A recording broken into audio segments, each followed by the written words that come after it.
He slows the game down sometimes to walking pace, and as and when it suits him or when he sees the game in front of him open up, he can split straight away into taking it from 0 to 100. If you're in charge of one of the giants in world football, or even let's just talk Premier League, would you pay that amount of money, that probably close to 100 million for him?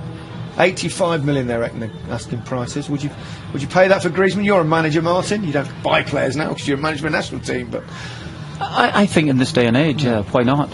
Why not? He will improve your team. That's it. That's as simple as that. I think that's the question you ask yourself. Does he improve them teams that are potentially going to buy him, that can afford him, and the ones who can afford him? Yes, he does, no doubts.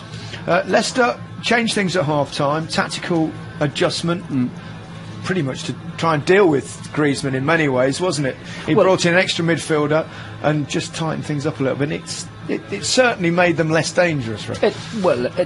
That's exactly right, and that's the point. I think at the half-time, you're 1-0 down in the game.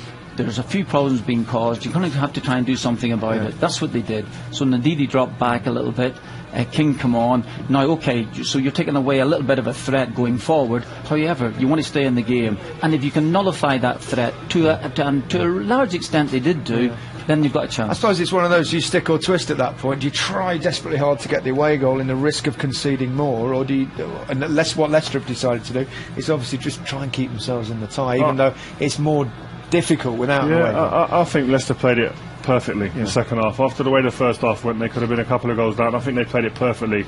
Great management from Shakespeare, and listen, they've got to back themselves at home in Leicester, stadium. I suppose you've got to remember as well that Leicester haven't got the players that Atletico Madrid got, nor any of the other sides left in this competition. That's the reality, isn't it? They're punching above their weight, and have been for a long time. And I think you have to give them great credit for that. They're coming here to a stadium here, quarter-final, first time ever. Four consecutive years the Atletico Madrid have been in the quarter-finals. Leicester will play in the King Power.